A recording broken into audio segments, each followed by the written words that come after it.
Morning, welcome to your program agenda. I'm your host, Cito Beltran, thanking you for joining us this morning here on Cignal TV, One News Channels 8 and 250, as well as on the Cignal Play app. And of course, for those of you who watch us via Facebook and YouTube, maraming salamat po. Thank you also to PLDT Home Fiber Optic Internet for their continued service and connectivity.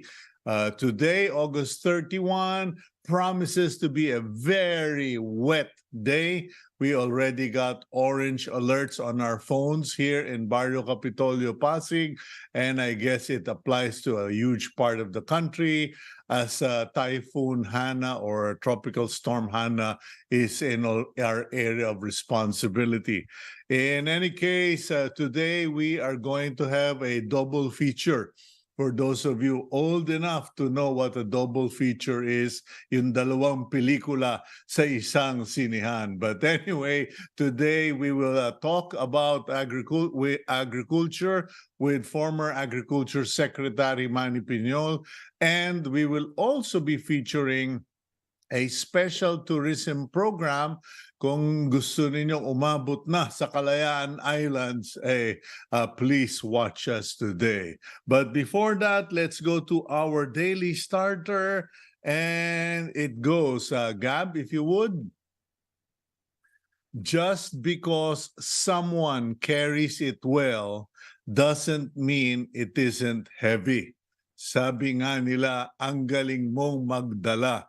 There are many times when we see people who are in the middle of trials, tests, challenges, and they don't seem to show any emotion, parang walang stress, they just carry it and carry it well. But let's remember, whoever is carrying the load, whether it's the father, the mother in the family, whether it's your boss, your supervisor, or even a political leader, regardless of the position, just because someone carries the challenge well doesn't mean it's not heavy. And therefore, we should recognize people with responsibility carry a load. We should do our part to lighten their load. And kung hindi mo naman magawang pagaanin yung kanilang pasanin sa buhay, at least recognize them, compliment them, thank them for the stuff, for the things they do, for the stuff they carry, the challenges they face for you. Yan po, no? So kahit magaling magdala ang isang tao, pasalamatan ninyo. He can be a soldier, he can be a street sweeper, he can be a delivery guy. Always recognize them, thank them. And sabi nga ng mga Amerikano, thank you for the service to your country. Anyway, let's go now to the front page of the Philippine Star. And still the big story is all about that gun-toting incident the other week. And the headline of the Philippine Star today, QCPD or Quezon City Police Department Chief resigns over gun-toting issue. Quezon City Police District Director Brigadier General Nicolas Torre III yesterday resigned from his post amid criticisms of giving special treatment to dismissed policeman Wilfredo Gonzalez. The gun-toting Gonzalez physically and verbally attacked a cyclist in a road rage incident in Quezon City last August 8. In an August 27 press conference arranged by the QCPD, Gonzalez claimed he and the cyclist talked, made amends, and agreed to forget about the incident. In any case, Brigadier General Nicolas Torre III submitted his resignation to Interior Secretary Benhar Abalos and PNP Chief General Benjamin Acorda. Now, please let us recognize Brigadier General Torre for being a professional, for having the delicadeza my hat off to you, Brigadier General, because at least you took the initiative of offering your resignation. And the case will continue, and the story carries that the person, the controversial person in this case, apparently does work in a branch of government, specifically in the justice, well, not Justice Department, but works for a Supreme Court. He works for Associate Justice Ricardo Rosario. So, but his employment was terminated upon discovery of the incident. Yan po. Now, at the top of the front page, the header, Office of the Vice President's 2.4 billion budget breezes through the House. Kumbaga, ang bilis na approve in Congress the budget of the Office of the Vice President. Excuse me. The photo to the upper left corner, again, another gun issue or road rage. Video image shows Staff Sergeant Marsan Dolipas of the Pasay Police grappling with Rider Angelito Rencio during a traffic altercation in Makati on August 25. As it turns out, Rencio had a gun but had no papers and was, I think, a retired soldier. So, ayan po, sila-sila, mga retiree at mga pulis, nagbabanggaan na sa kalsada ng Pilipinas. Meanwhile, speaking of retired Armed Forces of the Philippines executives slam Chinese activities in the West Philippine Sea. Okay, and retired senior officials of the armed forces under the group Advocates for National Interests are calling on the government to use all the instruments of national power to address the country's problems with China in the West Philippine Sea, particularly the encroachment and the bullying in the area. Meanwhile, Goring intensifies, wind signal still up. Baga, hindi pa lubos na nakakalaya si Typhoon Goring and is still giving us problems in the country. And in the center of the Philippine Star, we have a photo of Team USA's Anthony Edwards hanging on the basketball rim in one of his highlight moves during the 22-point showing in their 110-62 tambakan of Jordan in the 2023 FIBA at the MOA Arena in Pasay. Team USA sweeps way to round 2. In Abra, Ilocos Norte, COC filing suspended due to flooding. Binaha ang lugar because of Typhoon Goring. So, wait a minute ang filing ng COCs. That wide photo of different government officials and foreigners, future of digital connectivity. Senior government officials and Pacific executives recently discussed the future of digital connectivity in the Philippines and explored potential collaborative opportunities. The discussion covered how the Philippines could leverage on Pacific's future second satellite, Pacific 2. Ayan po. So sige, kwentuhan pa kayo. Pero yung aming internet, aming mga cellphone, wala pa rin connectivity. Sabi nila, Starlink will solve the problem. Wala namang nangyari. Okay, the Chiefs TV5 Bag Awards. The 4 hosts of One News, the Chiefs, have been named as Best TV Public Affairs Program host at the 11th PMAP or Professional Management Association of the Philippines Macatao Awards for Media. News 5 Chief Luchi Cruz Valdez, the Star Editor-in-Chief, Ana Pamimintuan, and fellow veteran journalist Robbie Alampay and Ed Lingao all got the award. And I believe Woman in Action also was Best Public Affairs Show. Show host Gretchen Ho received the award during the recent events. Frontline won this year's award for Best Newscast. Linga, one of the program's hosts, accepted the awards. There were other awards also, and I'm sorry if I can't read everything. Baka maubos ang oras at sabihin ine-exaggerate ko. Okay, BBM approves DTI's 3-year food logistics agenda.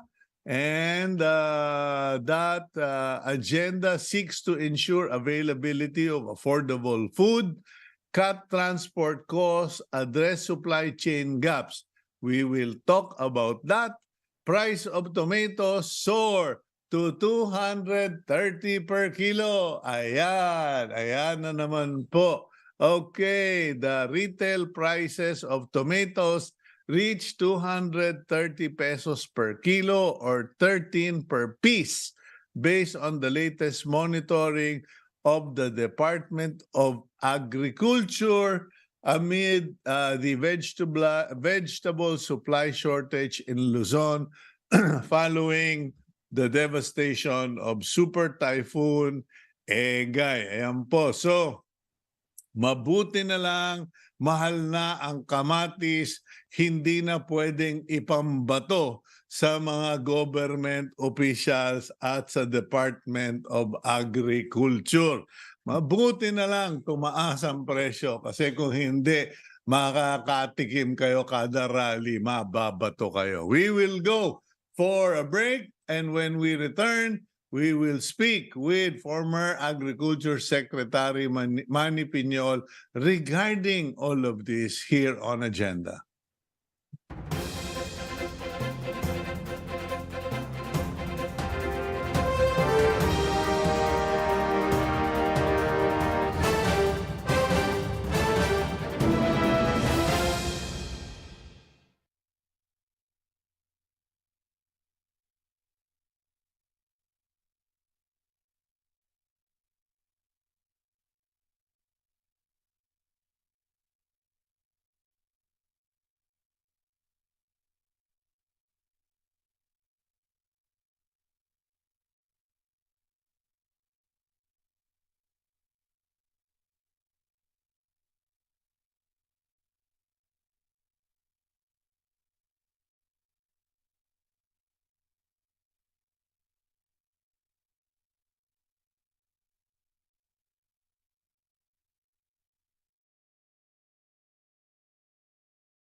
The Bureau of Customs discovered thousands of imported agricultural products hidden in several warehouses in Bulacan.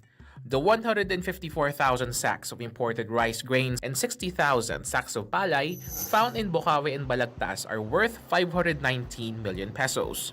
Customs Commissioner Bienvenido Rubio said they found these warehouses a day after they had a meeting with President Bongbong Marcos. The President, who is concurrently the Agriculture Secretary, recently ordered agencies to use all available legal tools to control the price of rice.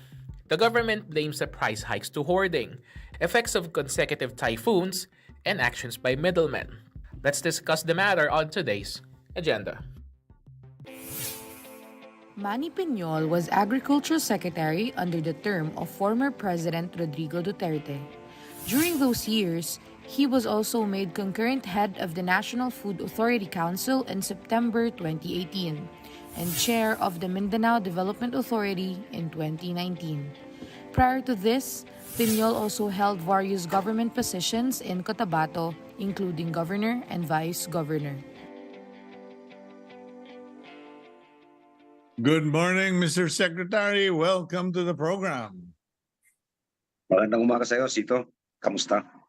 Okay naman po. Pag-usapan natin agad itong issue na bumabalot sa agrikultura. Let's tackle first of all, there have been proposals to ratify or rewrite the rice tariffication law. The President wants to revive the powers of the NFA. You are well aware of all of this. What are your views? Well, matagal ko na sinasabi ito, even during the time na binubuo pa lang yung rice tariffication law na yan.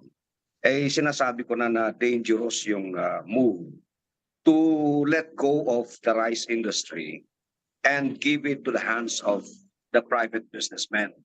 Because alam naman natin, Cito, since time immemorial, sabi nga ng cliche, no? Ang rice industry actually hawak ng mga private businessmen. At ang participation ng gobyerno in the past was just to stabilize the price, the buying price of palay and the selling price of rice through the National Food Authority. Ang problema natin dyan, merong mga bright na mga tao na akala nila yung pagbaha ng imported na bigas sa palengke ng Pilipinas ay magiging dahilan para bumagsak ang presyo ng bigas because they were obsessed with rice inflation. Ang hindi nila naintindihan na kapag binitawan mo yung rice industry, sasaluhin niya ng grupo na ang tawag natin rice cartel. It's an informal group of businessmen who agree among themselves. Kaano karaming bigas ang i-release natin sa palengke? Anong presyo? Magkano bili natin ang palay ng farmers? These are the people actually, hindi naman natin sila dinedemonize. They are businessmen and we understand all of their actions. It's all business related. But for government to let go of a very vital industry, which is the staple food of Filipinos, was a big mistake. Okay, And there is no argument anymore, Cito. Okay, would rewriting or revising the RTL improve the situation, or should we just scrap the RTL as a failed legislation? Well, the RTL actually had two versions. Inumpisahan itong pagbubuo ng RTL dahil sa commitment natin sa World Trade Organization, of which we are a member, na i-open natin yung Pilipinas to imported rice na wala nang, ang tawag doon is QR, no? Or quantitative restriction. Noong araw kasi, hindi ka pwedeng mag-import over what the NFA will tell you to import. Mm-hmm. This time around, bigyan natin ng authority yung mga private sector na mag-import based on a scheduled tariff. Ibig sabihin, sige, magpasok kayo. Pero ang recommendation namin nung araw, yung tinatawag naming graduated tariff schedule. Ibig sabihin, kung panahon ng tag-ani, itataas mo yung taripa para hindi masaktan yung iyong mga magsasaka. Pag panahon na merong konting shortage supply, you could go down sa tariff schedule, even to zero tariff, to encourage importers to bring in rice. Ang ginawa kasi ng RTL, binuksan eh. Wala nang participation ng gobyerno, even in the inspection of the kind of rice being brought in. Now, I would like to make this simple explanation. Tatlong klaseng bigas ang ini-import natin. 25% broken, which is the cheapest, na dapat yun ang pinapasok natin kung ang target natin is to bring down the price of rice in the market. 15% broken, at saka yung 5% broken na premium. Ito yung mga jasmine rice, and so on and so forth. Noong binitawan ng gobyerno ang control over the rice industry, pagpasok nung mga imported na bigas, hindi yung 25% broken ang in-import ng mga importers. Kasi konti ang tubo dun eh. Ang in-import nila, yung mga expensive na jasmine rice. Dahil dyan, tumaas lalo yung presyo ng bigas sa palengke at the promise of bringing down the price of rice by 7 pesos in the market was never realized because tumaas yung presyo eh. Dahil premium rice yung binebenta. So ang isa pa dyan, nagkaroon ng technical smuggling. Sapagkat pati yung premium rice na mataas ang tariff, dinideclare na 25% broken para mababa yung tariff. So anong dapat natin gawin? Ibalik natin yung NFA because only NFA has the technical expertise to classify all of these things. Ito by 25% broken, ito by 15% broken, ito by 5% broken, so that the proper tariff could be imposed. Does it still matter, Secretary Piñol or Sir Manny? Because the prices of rice used to be cheap abroad dahil they were subsidized, they were cheaper production, they had volumes. But now the price of rice globally has gone up. There is a shortage. India has shut down export. Vietnam and Thailand have raised their prices on rice to take advantage of the situation. Will it still matter bringing in NFA, rewriting the RTL kung wala ka namang mabibiling murang bigas? Totoo yan. And para maliwanag, Cito, no?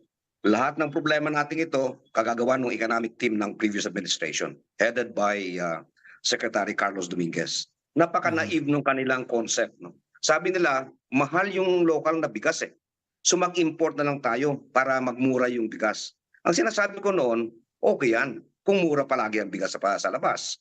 But what if, pagdating ng panahon, wala tayong mabiling bigas, like what's happening right now? Besides, sinasabi ko noong araw pa, huwag tayong magtiwala that Vietnam, Thailand, and others could always supply us with rice because they also have growing population. So we really have to plant our own rice. Yeah, but that mentality of cheaper rice abroad even existed during the Arroyo administration. I remember having my arguments with the economists in that government as well. But all of that is in the past. Blaming them isn't going to solve our problem. What can we do? Because sa mga nakausap kong expert, they said na kahit na magtanim tayo na magtanim sa Pilipinas, we can't produce enough because the environment, the land. Sir? Sino sabi? Gusto kong tama siya sa probinsya para makita nila kung gaano kalawak yung mga lupain na hindi natataniman simply because of that mindset. Yung mindset na yan yung mindset na sinasabi nilang huwag kayong maniwala kay Manny Piñol sa rice sufficiency. Hangin yan sapagkat wala tayong area. Look, I'll give you simple computation, Cito. What is our average rice yield per hectare? It's only 4 metric tons. Do we have the capacity of increasing this yield? Yes. A farmer in Nueva Ecija ngayon is harvesting 17 to 19 metric tons per hectare. Now, not everybody can do that, but that is potential for rice production in this country. So ang sinasabi natin, 4.9 million hectares yung ating harvested area every year. Only 1.3 of that is irrigated. If we could irrigate more, we could increase our yield. We could harvest twice a year. Now, but we use that number, 4.9 million hectares. 4 metric tons per hectare ang average yield. If only we could increase our yield by 2 metric tons, that 4.9 million hectares could produce an additional 9.8 million metric tons of palay, which, if milled at 60% recovery, could produce 5.8 million metric tons of rice. Is that simple? Is that hangin? No, it's simple computation. It is doable. But kailangan nating baguhin yung mindset ng ating mga economic managers na nagsasabing, hey, kumain na lang tayo ng kamote, hey, kumain na lang tayo ng saging. At walang pag-asa yung ating rice production in the Philippines. I would like to challenge them. Come with me. Let's tour the country. Yeah, but what about the situation created by land reform na ang mga farms 1.2 walang problema hectare? yun eh. Walang problema yun actually kasi hindi naman corporate crop ang palay, Sito eh. It's actually a crop that could be grown in 1/2 hectare, 1/4 hectare, 1 hectare, and it's more efficient actually kapag ang farmer, 1 o 2 hektarya lang hawak niya, they would be more efficient kasi masusupervise nila yung kanilang farm. So walang problema yung land reform as far as rice production is concerned. Okay, so but what sort of a timeline are we looking at? Because hindi lang din naman economists yung mga nakakausap ko. Sinasabi nila, setting up irrigation takes years. Yung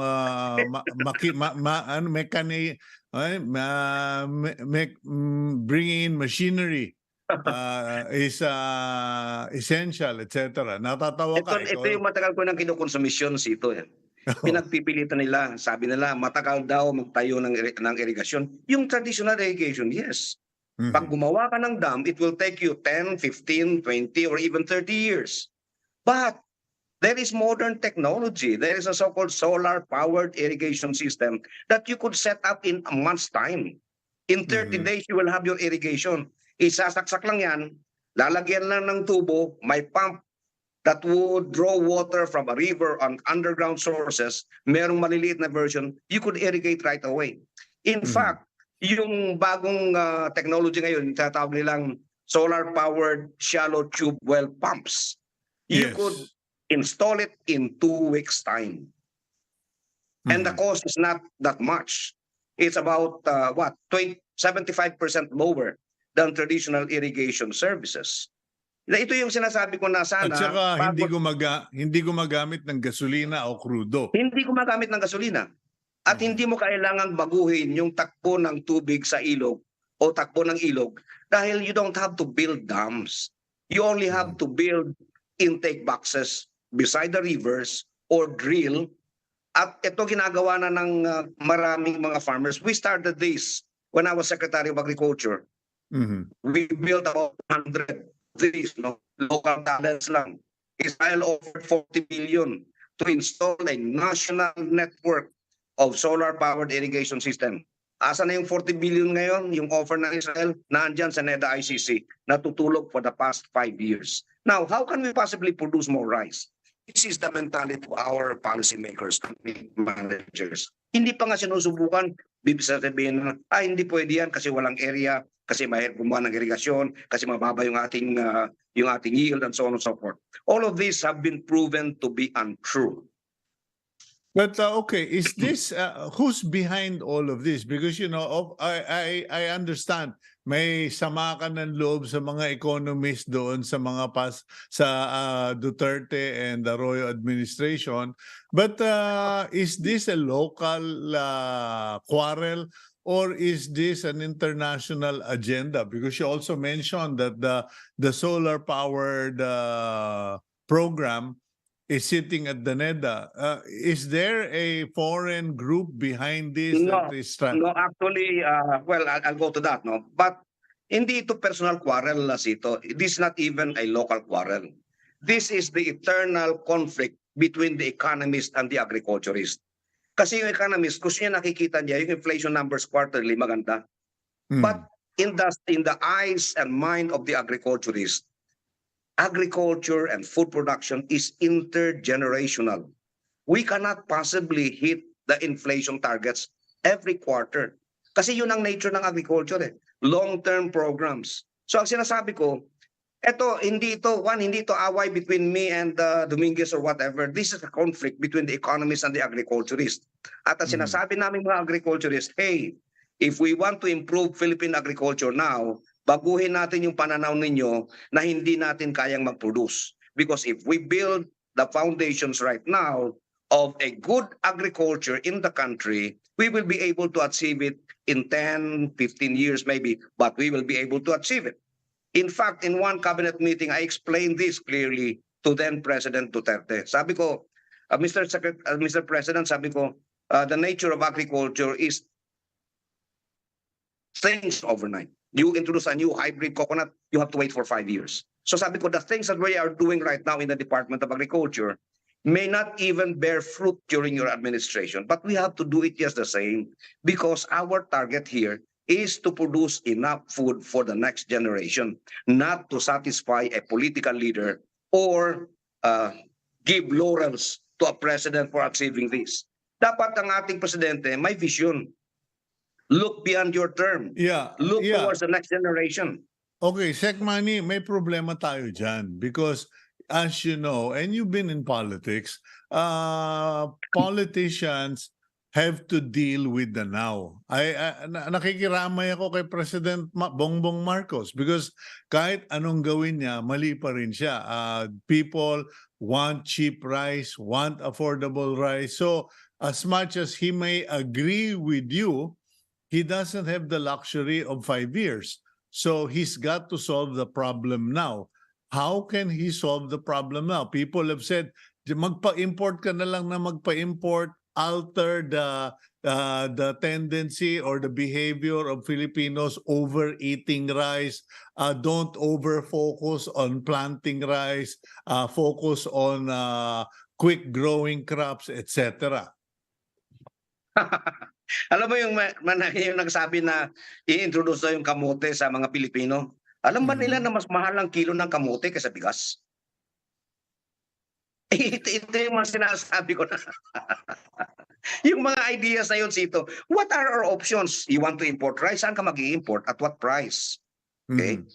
So, 5 years is a long time. If you want to start now, if you want to build solar-powered irrigation system in the country today, which will cost you only about 50, 60 billion or 100 billion maybe, in 5 years' time, you will be able to stabilize the rice supply in the country.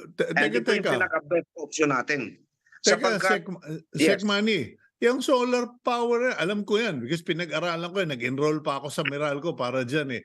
That can be set up in less than 30 days if everything is on the ground. Assume na na-set up mo for every hectare or 2 hectare property. Tapos may pautang sa DBP or Land Bank para doon sa financing nun. Once you set up the solar irrigation to a dedicated location, gaano katagal bago kumita nung sinasabi mong magandang ani? 1 year lang, di ba? In less than a year. In less than a year, in 6 months, after establishing your solar-powered irrigation system. Sabihin na natin, okay, para naman believable yung programa. Sabihin na natin, in 6 months, nag-allocate ng budget ng gobyerno. Say, for example, 100 billion for solar-powered irrigation system. Sito, sa palibot pa lang ng Ligwasan Mars dito sa amin sa Central Mindanao, 250,000 hectares ang pwede mong i-irrigate using solar-powered irrigation system. Shallow tube wells. Sa palibot ng Agusan Mars, sa palibot ng ibang mga pati Laguna de Lake, Laguna de Bay, sapagkat dyan namin unang tinayo yung solar-powered irrigation system na model ng Israel. Sa palibot ng Laguna Lake, ang mga sakahan dyan walang irigasyon. And all the thing they need are shallow tube wells. So, 6 months. Palagay natin 6 months. Tanong mo, bakit 6 months? Eh, ang tanong ko naman, what can we do to solve the problem? Okay. Nawala si Sec Manny, but we are at the moment, well, we'll yeah, okay, there. Sec Manny, go ahead.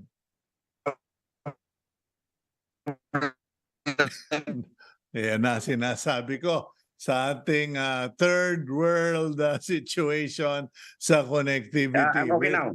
Okay. Go ahead, Sec Manny. I'm back. So ang option natin Cito is this. They're proposing importation. Ang tanong ko, saan ka mag-import? At what price? Would that be sustainable? My offer is, okay, sige mag-import kayo. Source somewhere else. Tiisin natin yung mataas na presyo. But at the same time, let us do something locally. Because at the end of the day, we can only stabilize rice prices in the country if we produce our own rice. Question, can we do it? Yes, we have the area. Do not believe those who say that we don't have the area. Because yung 4.9 million hectares na yan, harvested area yan ng buong bansa. At kung yan ay ma-improve natin ng 2 metric tons, solve na yung problema natin. What's the area that we need to irrigate para ma-achieve yung stabilize the supply ng rice sa Pilipinas, mga 500,000 hectares. Do we have that area? Yes. They want to know Okay. where? Sabihin mo sa kanila, samahan ko sila. Okay, Sec Manny, we're down to our last 5 minutes. So quickly na lang. May mga nagsasabi, it's not the rice production that's the issue, it's the hoarding because ang kapitalista ay membro rin ng kartel para sa mga farmers. Sila rin ang bumibili, sila bumibili ng mura, ng babarat sa farmers, sila yung nagho-hoard at sila yung nag-overprice. Totoo ba ito? Well, totoo. Pero hindi sila yung dahilan ng shortage. Sila yung dahilan ng pag-spike ng presyo sapagkat alam nilang magkakaroon ng shortage, kinokontrol nila yung pag-release ng supply at kinokontrol nila yung presyo ng bigas. Like say for example, sinabi ko na in previous interviews, walang dahilan para tumaas ang presyo ng bigas ngayon to 60, 70 pesos per kilo. Why? Because those imported rice were brought in at the time when the price was still low. Now, yung ginagawa ngayon ng Bureau of Customs na nang-re-raid ng warehouses, tama yun. But unfortunately, ang coverage ng Bureau of Customs would only be on imported rice. But what about locally hoarded rice? Kaya kailangan talagang ibalik yung NFA kasi only NFA has the power to do that. Right now, walang kapangyarihan ng gobyerno na mag-inspect ng bodega, ng mga local millers. Walang kapangyarihan ng gobyerno to control the price of rice.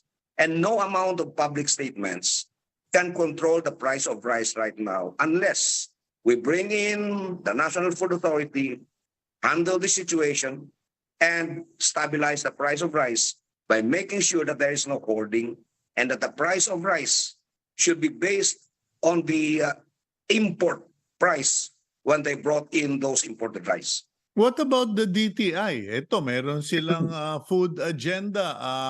Because pasensya na, Sec Manny, no, I find it hard to believe that the government is completely powerless. I mean, you know, the government is the power of police power of the state and the DTI. The government is powerful, Cito. Ang problema, we don't use that power. In fact, by surrendering our regulatory and supervisory functions over the rice industry, government effectively yielded the rice industry to the cartel. Sinong sisihin natin ngayon? Sa Pranses, alam mo naman, tinapay, kinokontrol ng gobyerno yung presyo kasi magwawala yung mga Pranses. Sa atin dito, bigas na nga, kanin na nga lang kinakain ng mga Pilipino, wala ng ulam. Hinayaan pa nating hawakan ng mga negosyante at mga cartel. So how do we protect our Filipino families? Kahapon, nandito ako sa Alamada ngayon kasi nagtatanim ako ng sorghum sa soybeans. Kahapon, kausap ko yung isang farmer na yan ha. Sabi niya, sir, nabinigay ka ba dyan ng upland rice? Kasi hindi na makaya. 25 kilos, 1,500 na, hindi ko na kaya to, sir. So ganun ang nangyari sa atin, Cito. Who's gonna control this? Government must come in and make sure that the staple food of Filipinos is supervised and regulated by government. Okay, last question. What about dalawa na ang nakausap ko na supporter ni PBBM, President Bongbong Marcos.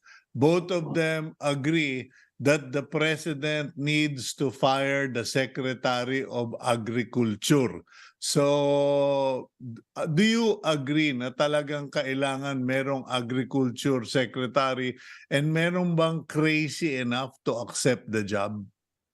Well, number one, I was one of those who openly supported the idea of the president handling the Department of Agriculture portfolio. Why? Presidente yan eh.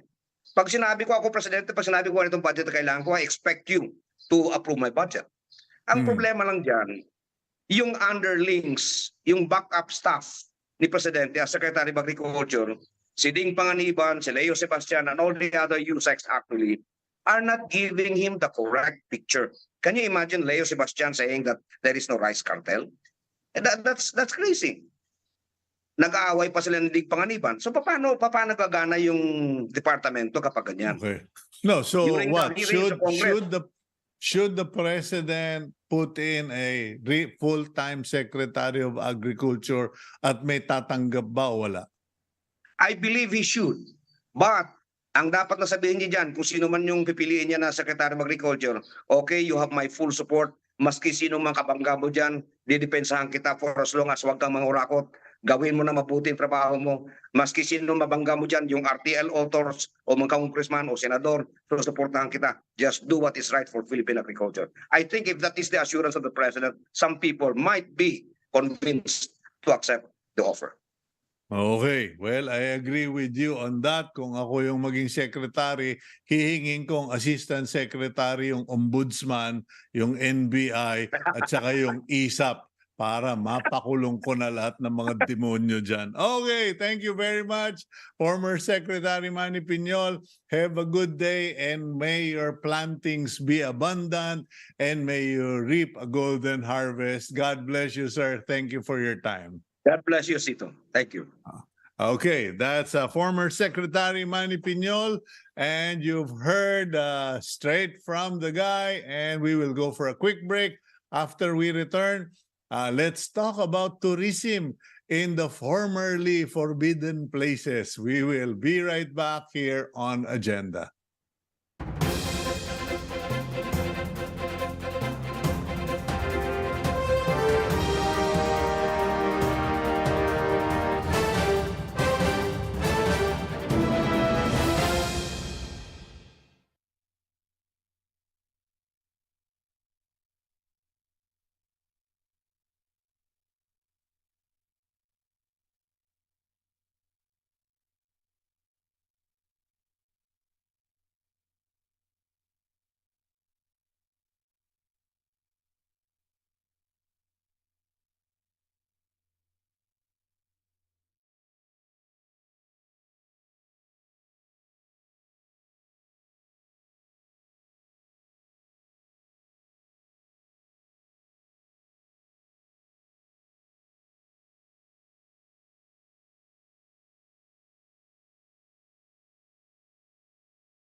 Did you know that the Philippines has a local government unit that lies beyond the country's extended continental shelf?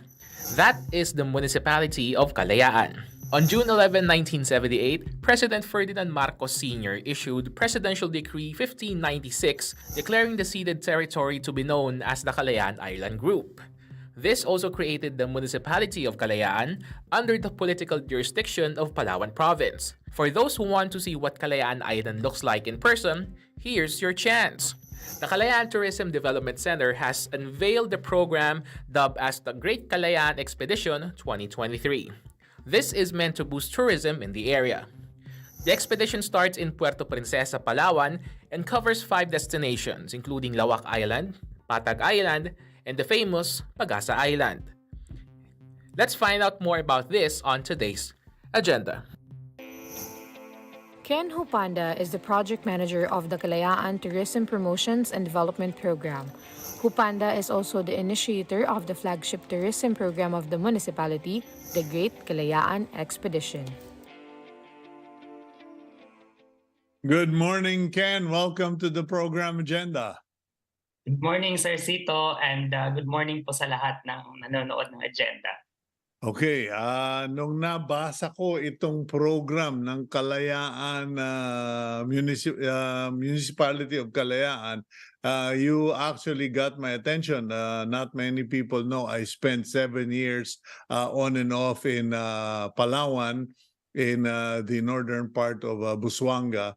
And Palawan is close to my heart. But I've never been to Kalayaan, and I've always wondered if I will ever set foot. Now, we don't have much time, Ken. I'll give you all the time now to do the talking. Tell us about this project of the municipality of Kalayaan, particularly your group to promote tourism and getting to Kalayaan Island.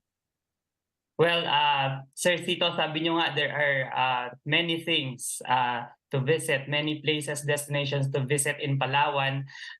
Palagi na po nating naririnig ang Coron, El Nido, and on the north, sa south naman po, we have Balabac, and sa east, we have the Tubataha Reef. Ngayon po, we have the newest and maybe the most hidden destination in Palawan po sa ating valued territories in the West Philippine Sea, ang munisipyo po ng Kalayaan, which is more commonly known as the Spratly Islands. So we have opened, good news po sa lahat ng ating mga kababayan, we have opened the vast West Philippine Sea for tourism just this year. With the launching of the Great Kalayaan Expedition. So this tourism program is the flagship program of the municipality that will give everybody a chance to visit this secluded town. Ito, ika-isa-isahang town po natin ito sa West Philippine Sea, and this project will allow you to discover many things to love about the West Philippine Sea. And we will be at the 34th Philippine Travel Mart in SMX. So nasa Manila kami ngayon. The Philippine Travel Mart will open tomorrow. So kung gusto po ninyong mas marami pang malaman about this exciting tour package, ay bisitahin niyo po kami sa Philippine Travel Mart sa SMX. Okay, Ken, paki-explain lang. Okay, first, I'll go to SMX, maybe sign up or contact you. Now, what is this package? Most people will say, ano ang nasa package? How many nights? How many days? Where do we start? What are the features and how much? Can you give us the details, please? All right, so the Great Kalayaan Expedition is a 7 days, 6 nights package. So basically, it is an expedition tour para po ito sa mga adventurous travelers. So ang atin pong itinerary will visit at least 4 islands in the Kalayaan Island Group. So ang ating jump off and return point po is at the west coast of Puerto Princesa City.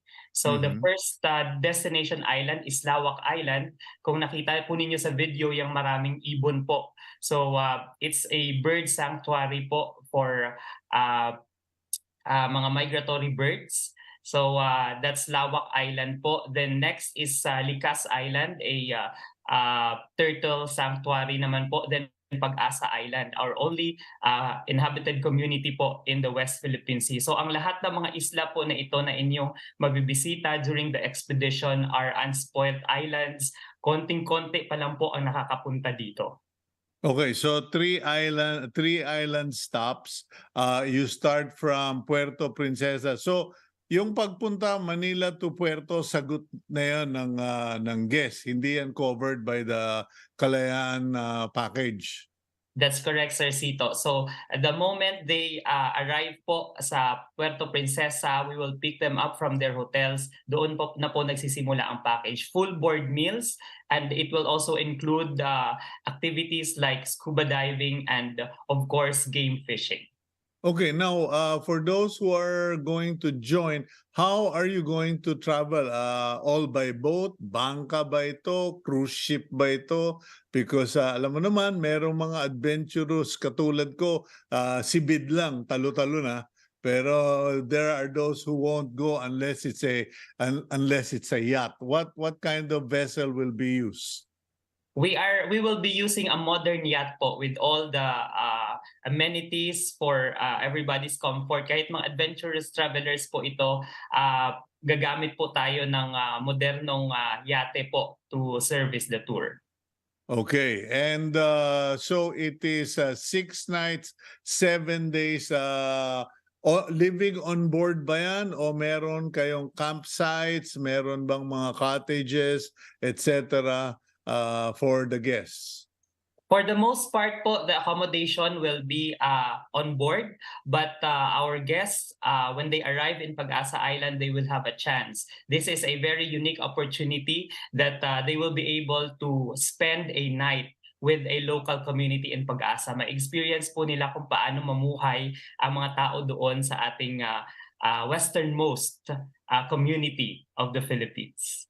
Okay, and what other activities? So you have scuba diving, you have game fishing, and of course, yung photography would probably be unforgettable experience in that area. Ano itong mga nakikitang mga parang sunken vessel dito? Yes, we actually have a wreck in Pag-asa po. So and we still have a lot of dive sites to discover sa West Philippine Sea kasi bago lang po talaga ma-assess yung area. So definitely many things to discover sa ating po mga destinations. Okay, and how soon? May nakita kasi akong airstrip. Wala ba kayong direct flights to Kalayaan for tourists?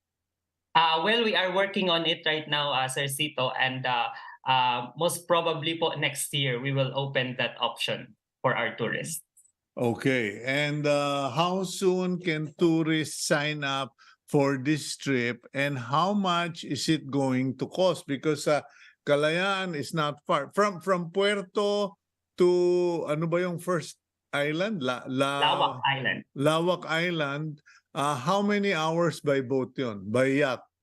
It's 18 hours, Sir Cito, to the 18 first. hours. Yes. Okay, and then how long will you stay in Lawak Island? In Lawak Island, you will have the whole day. So you will go on board in the afternoon around 4 p.m. Then sail ulit po to the next island. Okay, you go down to the next island, which is the turtle habitat. Yes. Ano pangalan ng turtle habitat na yun ulit? Likas Island. Likas Island. Are you going to stay overnight there? It's a turtle habitat. Bawal yata yun eh. Yes, the guests will only have the opportunity to stay overnight on Pag-asa Island lang po with a host family.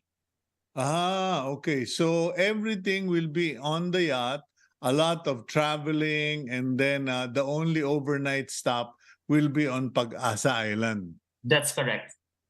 Okay. Bakit gano'n? May Kalayaan, may Pag-asa, may confusion ba? Well, Kalayaan is actually the name of the municipality, and Pag-asa is the name of the only barangay. So we are only composed of one barangay. So that's Barangay Pag-asa. Barangay Pag-asa on the municipality of Kalayaan. Now, Yes. okay, yung importanting question. Magkano? How much? Well, since this package is an all-in package po, full board meals including all activities and services of adventure tour guide, this costs 120,000 per person. So if you Okay. visit the Philippine Travel Mart at SMX from September 1 po to 3, you will get amazing discounts for this package po, plus flexible payment terms. May flexible payment. Can you please explain yung yung discount and flexible payment? Kasi pipilitin mo akong mag-drive papuntang SMX Magkaalaman na tayo magkano at papaano. Yes, sir. Actually, kapag nag-purchase ka po on-site sa aming booth sa SMX, you will only need to pay 10,000 pesos as a confirmation down payment po. Then the Okay. remaining will be spread for 6 months up to because our next trip will be on March of next year. So we will only run 3 trips per month per year po. That's only on the months of March, April, and May. So yun po, and if you also want to avail of a discounted rate, you can book a full payment with 10% discount. 10% discount, so less 12,000 na kung full payment. Yes. Pero kung hindi kaya ng bulsa, pwede kang mag-down payment ng 10,000 sa SMX event, sa Travel Mart event, and then you pay for 6 months installment, and then go on the tour on the Great Kalayaan. Tawag mo doon, Great Kalayaan? An expedition. Expedition. Okay, well, that's interesting. And I will now let you go, but after that, I will make paalam with my wife. Okay, so Ken, thank you very much for joining us this morning. And I do hope that our viewers, especially yung mga bata, it's worth making the installment. And then, pwede naman more than 6 months ang installment if you want to go May, right? Yes, that's correct, sir. Ayun. So you have all the time from now until May or March, April, or May. Choose your date and you can go on this trip. Thank you very much, Ken. God bless you and hope to see you soon. Thank you, Sir Cito. Please visit the PTM, everyone. See you. Oh, okay. The PTM is the Philippine Travel Mart. That's happening at the SMX Convention Center from September 1 to 3. That's this weekend na. Okay. And let's now go to our closing prayers or blessing for the week from the second book of Corinthians, chapter 13, verse 14. May the grace of the Lord Jesus Christ, the love of God, and the fellowship of the Holy Spirit be with you all. God bless all of you. Please include us in our prayers, especially me, that I will have good test results as I go for my physical. And I pray that you would keep Team Agenda in your prayer list as well. God bless you. Please keep it here on One News.